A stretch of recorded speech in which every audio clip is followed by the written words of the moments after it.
While we were recording this episode, unfortunately, Karen suddenly had to attend to a family emergency. As a result, you will notice that this episode has a different format from our previous episodes.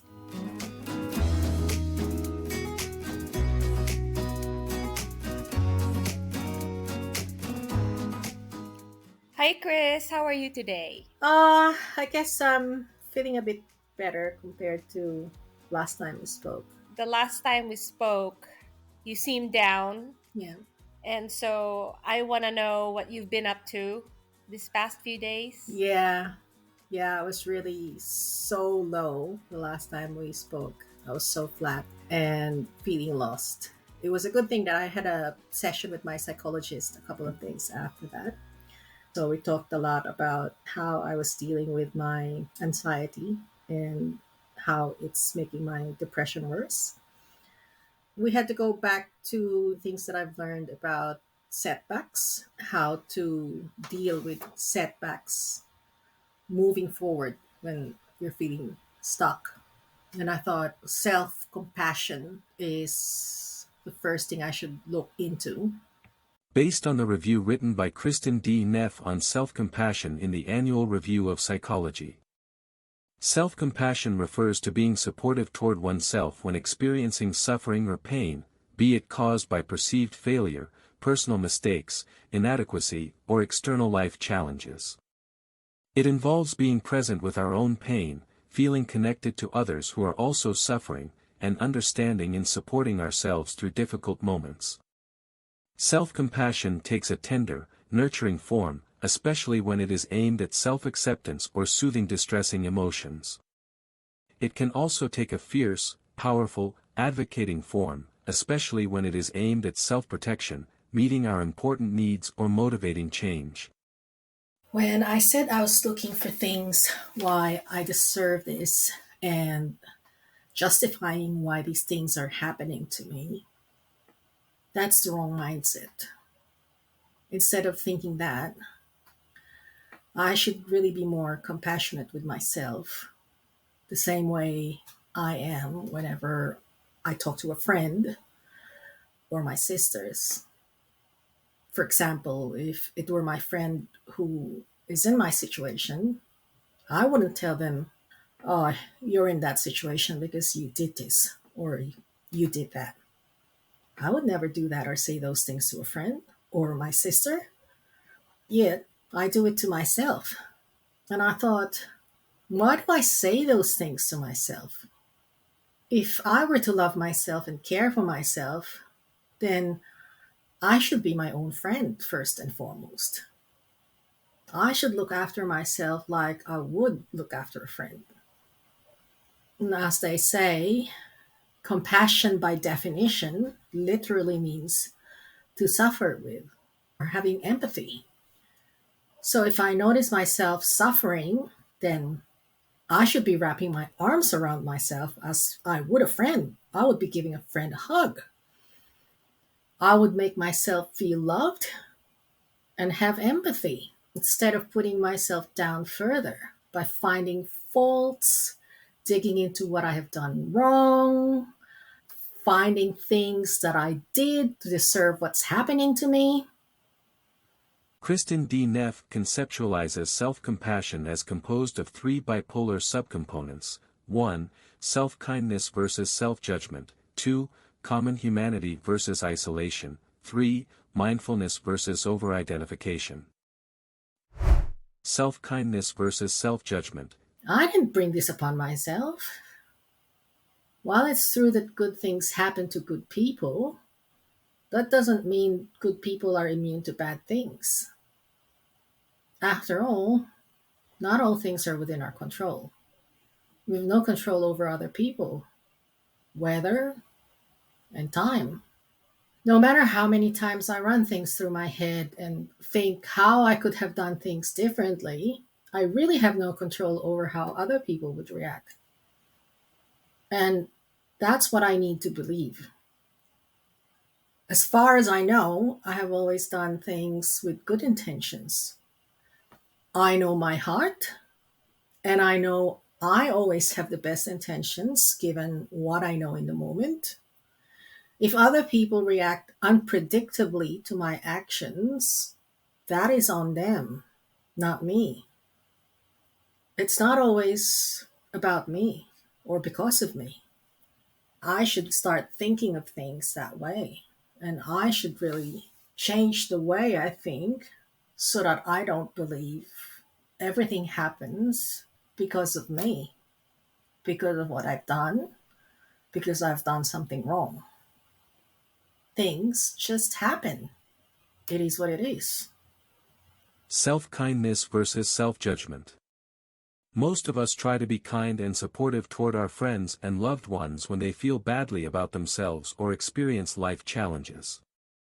We may voice words of warmth and understanding to let them know we care, perhaps even offering a physical gesture of affection such as putting a hand on their shoulder. However, we are often much harsher with ourselves, saying unkind and judgmental things that we would never say to a friend. With self-compassion, we take a supportive attitude rather than condemning ourselves coldly. We acknowledge our shortcomings while caring for ourselves regardless. This type of self-acceptance decreases feelings of unworthiness. Self-kindness involves more than ending self-criticism. It involves actively showing concern for our distress. That we are moved by our own pain. Self-kindness involves being emotionally available when life becomes difficult. It means stopping to say, "This is really hard right now. How can I care for myself in this moment?" When we respond to ourselves with warmth, we feel validated, supported, and encouraged, in a similar manner to how we feel when we receive kindness from another. Every night when I go to sleep, I'm starting to form this habit now of putting my hand on my chest just to feel comfort and feel warmth. It's like making myself feel that, yeah, I love myself. You are loved. When you put your hand in your chest, it's probably also, when you feel your heartbeat, that you're grounding yourself, Yes.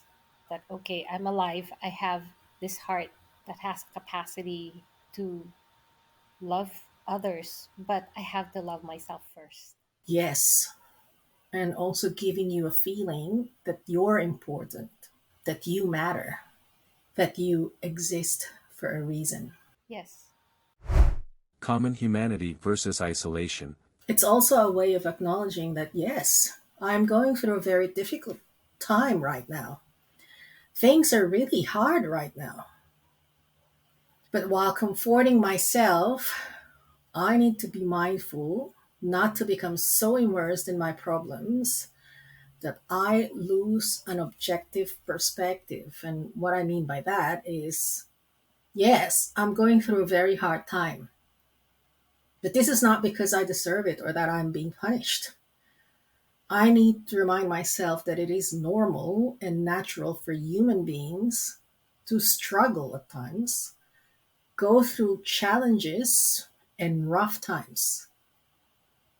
I need to remind myself that this is not a targeted occurrence. The world does not revolve around me. The universe is not out there conspiring against me. As egocentric as that may sound, saying that out loud, the way that that really plays out in my head is in the form of self pity. It's coming from this place of having self pity. Common humanity versus isolation. When we fail or make mistakes, we tend to irrationally feel like everyone else is just fine and we are the only ones who have blown it.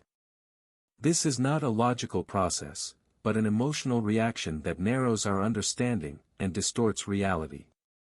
And even when our struggles stem from difficult life circumstances that we don't blame ourselves for, we tend to feel that somehow everyone else is having an easier time of it. We forget that part of being human means facing challenges and being vulnerable. This feeling of abnormality creates a frightening sense of disconnection and loneliness that exacerbates our suffering. With self-compassion, we recognize that life challenges are part of being human, an experience we all share. In fact, our struggles are what make us card-carrying members of humankind. The element of common humanity also helps to distinguish self-compassion from self-pity. Compassion is, by definition, relational. It implies a basic mutuality in the experience of suffering, and it springs from the acknowledgement that the human experience is imperfect. When we're in touch with our humanity, we remember that everyone experiences suffering. The triggers are different, the circumstances are different, the degree of pain is different, but the experience of imperfection is shared. When we remember our common humanity, we feel less isolated and alone. Why me? Woe is me. Saying that out loud just makes it feel egocentric now. I need these reminders so I don't wallow in self pity. Otherwise, it becomes this whole emotional drama that makes me feel, like I said, targeted, isolated, disconnected, leading me to plunge into darkness. Darkness that makes me feel like if I'm being punished and I'm the only one experiencing this, no one will be able to empathize enough to help me. And I'm doomed to suffer and likely deserve this. So what's the point in living? Mindfulness versus over-identification. After speaking with my psychologist, I was again reminded that I need to be mindful that all these unhelpful self-talk or rumination, they're only thoughts. The more these unhealthy thoughts and self-talk intensifies, the more they affect how I feel to the point of even controlling how I feel.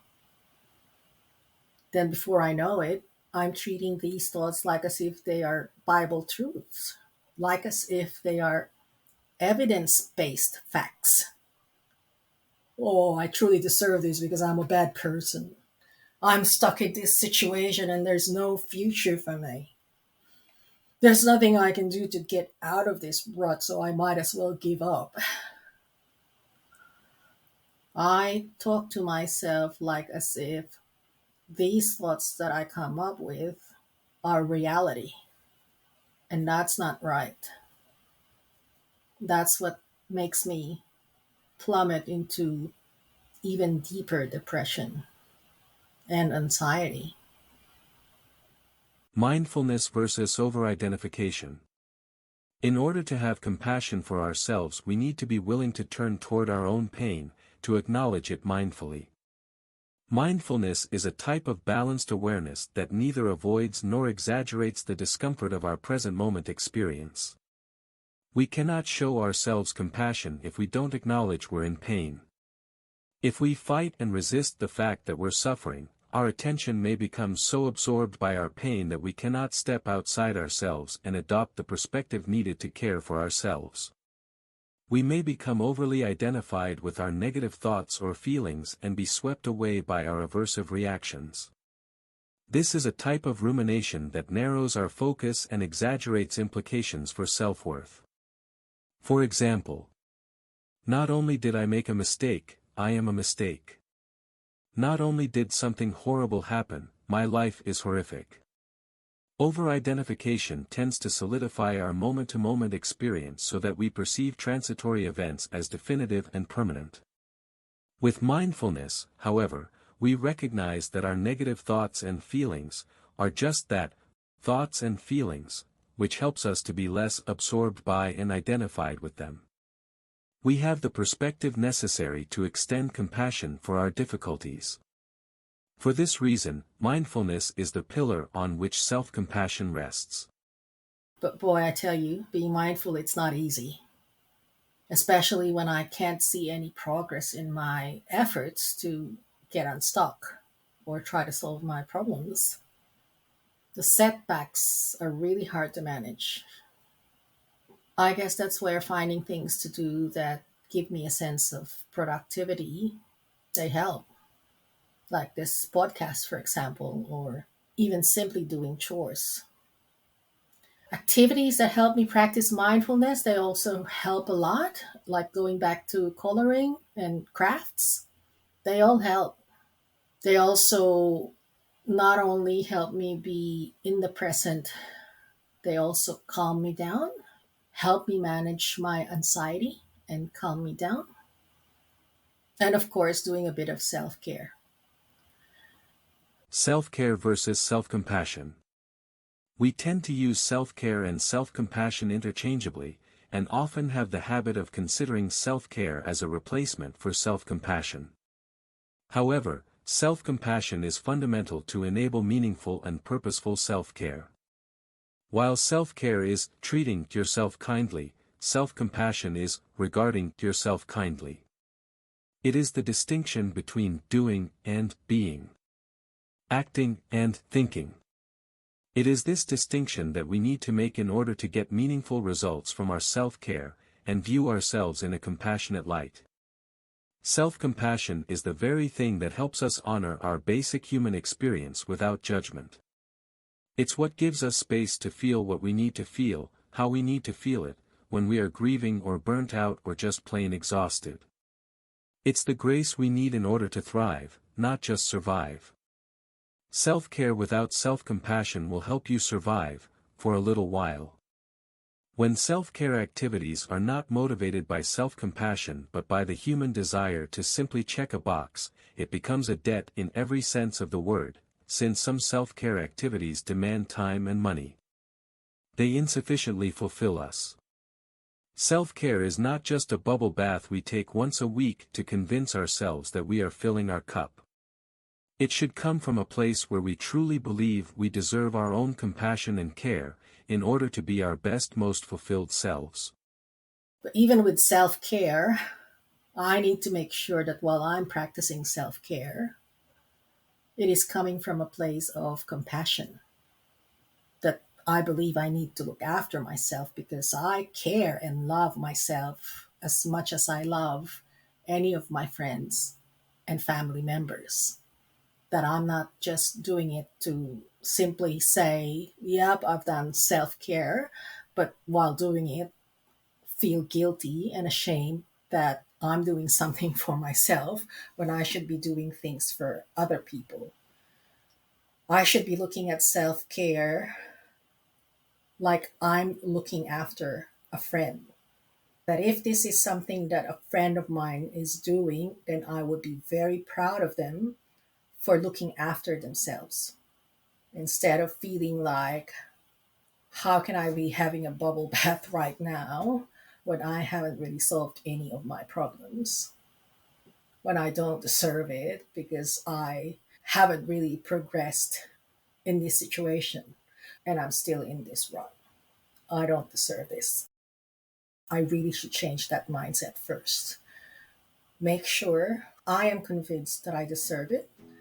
I am convinced that I should be loving myself, that I love myself, that I'm doing this because I love myself and I care about myself. Next time, when Karen gets back, Kris and Karen will talk about how they practice self-care and other ideas on managing setbacks. Did you do some self care, self love? Oh, well, yes, I suppose last Saturday after golf, I thought I'd have a bath. And when I say have a bath, that means with bath bomb, bath salts, all the works. And not just the usual, having a shower like what we do every day. That was the first time I had a bath in this house because we moved into our own place 4 years ago. So I've never really had a bath in this house. And I was like, wow, this is really good. I really did a good job choosing this bathtub for this house. And I want to clarify that the first time you've used the bathtub, but you have been using the shower in the past Yes, I years have. instead.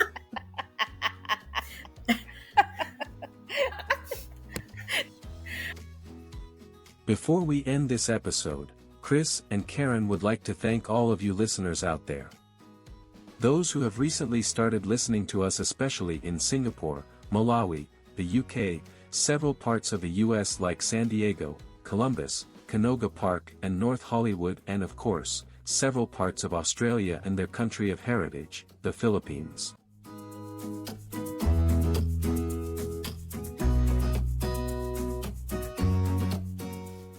Am I Okay is intended for mature audiences as it discusses topics that can be emotional and upsetting. Stories, experiences, recollections, opinions, or insights shared by us are our own and does not reflect or represent the views and opinions of medical practitioners or other experts in mental health. The podcast or any linked materials should not be construed as medical advice, nor is the information a substitute for professional expertise or treatments. If you're struggling with mental health, we encourage you to seek the advice of your physician or other qualified healthcare provider. Please do not disregard professional medical advice or delay seeking it because of something you have heard from this podcast. If you or someone you care for is in need of immediate assistance, please find treatment locators and helplines in your country of residence, such as 988 Suicide and Crisis Lifeline in the United States, and Lifeline or Beyond Blue in Australia. Thank you so much for listening. If you would like to get in touch with us, you can reach us through our socials and follow us. You'll find our handle in the episode description. Or, if there's anything you'd like us to talk more about, you can email us through amiok@gmail.com. If you have friends or family who you think would be interested in what we share, please tell them about us. They can find our podcast in any directory they get their podcast from. And please go on and rate us. It will let people know about us and find us. Once again, thanks for listening. Cheers.